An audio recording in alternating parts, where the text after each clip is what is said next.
Je suis votre frère en Jésus-Christ, votre frère Mylène. Et aujourd'hui, j'aimerais qu'on parle ensemble d'un sujet très intéressant. Ce sujet, c'est la grâce de Dieu. Aujourd'hui, je vais en parler comme un sujet. Mais la grâce de Dieu, c'est l'évangile de Jésus-Christ. Sans la grâce, il n'y a pas d'évangile. Nous allons voir qu'est-ce qu'est la grâce de Dieu. C'est un terme qui est utilisé maintenant sans comprendre le contexte. Vous verrez des gens dire j'ai des problèmes, mais ça ira par la grâce de Dieu. Sans comprendre pourquoi ça ira par la grâce de Dieu. Il y a des gens qui diront tout se fera par la grâce de Dieu. Comme si la grâce de Dieu était un hasard ou de l'hasard. La grâce de Dieu n'est pas comprise comme étant l'évangile de Jésus, aujourd'hui dans le corps du Christ, mais la grâce de Dieu, en quelque sorte, est maintenant compris comme un message dans l'évangile. Alors que sans la grâce, il n'y a pas d'évangile. Et nous allons comprendre pourquoi, et nous allons traiter ce sujet. Merci beaucoup de nous écouter. Merci beaucoup de prendre ce temps pour comprendre ensemble la volonté de Dieu par l'évangile et par sa parole. Nous allons lire la Bible. Vous avez vu, j'ai peut-être cet ordinateur portable allumé. La raison pour laquelle je l'ai, c'est parce que j'ai plusieurs versions de Bible dedans et je peux facilement lire en différentes versions ou rechercher les mots clés sans passer dans ma Bible sur plusieurs temps. Donc je vais vous donner un exemple. Si je veux chercher le mot Zorobabel, si je tape Zorobabel, je pourrais facilement trouver Zorobabel que avoir une référence, 10 références sur Zorobabel qui seront dans ma tête. Donc permettez-moi de temps en temps de me référer à cela. Merci beaucoup. Pour commencer, je vais aller pas à pas. Qu'est-ce que la grâce ? Quelle est la définition de la grâce? Qu'est-ce que la grâce? Sans parler de la grâce de Dieu. Je veux dire, qu'est-ce que la grâce? Et pour cela, je ne veux pas donner ma définition de la grâce. Je ne veux pas inventer une définition de la grâce. Je veux qu'on utilise grâce comme dans le sens exact d'utiliser ce mot. Pourquoi dit-on grâce? Certains veulent dire, j'ai eu ça grâce à lui. J'ai reçu cette voiture grâce à cette personne. J'ai fait ce travail grâce à cet objet. Mais qu'est-ce qu'est la grâce? Pour cela, nous avons le dictionnaire pour nous aider. Parce que chaque humain aura sa définition d'une chose, mais ça, on va dire que c'est une définition plus ou moins acceptée par tout le monde. Donc ce n'est pas la définition de votre frère Mylène, ce n'est pas la définition de votre frère Guilain ou d'autres personnes, c'est la définition selon que ce mot existe. Donc l'usage de ce mot réfère cela et à une définition précise. Grâce, que dit le dictionnaire français? Une faveur accordée volontairement. C'est une faveur qu'on accorde volontairement. Ça veut dire on fait une faveur à quelqu'un parce qu'on le veut. C'est ça la grâce. Une autre définition, ils disent une remise de peine ou un pardon accordé volontairement. Ça veut dire vous pouvez avoir 10 ans de prison. On dit, voilà, on va vous faire grâce, vous allez avoir l'état de grâce. Au lieu de passer vos 10 ans, on vous sort de prison comme ça. Ce n'est pas parce que vous vous êtes bien comporté, mais c'est parce qu'on veut le faire. Une remise de peine ou un pardon accordé volontairement. Et la suite dit, la troisième définition, c'est la définition théologique, si vous voulez. Quelle est cette définition? Un don surnaturel que Dieu accorde aux hommes pour les conduire au salut. Ça, c'est la définition qui nous intéresse. Un don. Le don, c'est un cadeau. Un don surnaturel. Quand on dit un don surnaturel, ça veut dire que c'est un cadeau qui n'est pas naturel, qui n'est pas de ce monde.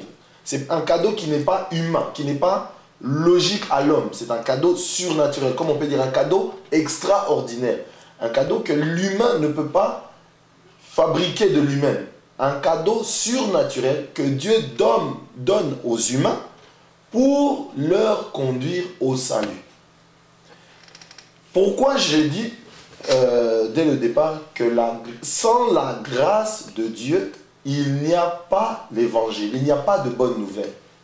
Parce que si Dieu ne nous avait pas fait le cadeau qu'on appelle Jésus-Christ, que nous appelons Jésus-Christ, le cadeau qui est son Fils unique, la Bible dit dans Jean chapitre 3, le verset 16, Dieu nous a tellement aimés, nous les humains, qu'il nous a fait cadeau, qu'il nous a donné son Fils unique.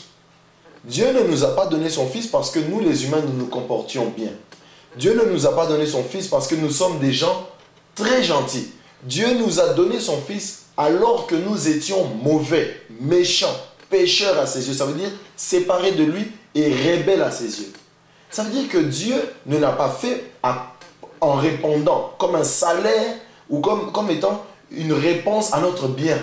Mais Dieu l'a fait comme un don volontaire pour nous amener au salut. Et c'est de cette grâce que je veux vous parler. Aujourd'hui, dans le corps de Christ, la grâce de Dieu est soit mise dans un carton. Quand je dis ça, je veux dire que la grâce de Dieu est minimisée. Ou sinon, la grâce de Dieu n'a pas son vrai sens. Quand je dis elle n'a pas son vrai sens, c'est quoi? On ne donne pas pleinement à la grâce en Jésus-Christ son sens. Quand on le dit, on ne donne pas son sens. Ou quand on en parle comme si c'était un sujet. J'ai entendu certains frères me dire, non, vous savez, frère, on ne peut pas que parler de la grâce de Jésus dans l'évangile. On ne peut pas que parler de la grâce de Jésus. Pourquoi? Parce que la grâce n'est qu'un sujet, la grâce n'est qu'un thème. On ne peut pas que parler de ce thème. Moi, je veux dire une chose. Je vous ai salué tout à l'heure en disant votre frère en Jésus-Christ.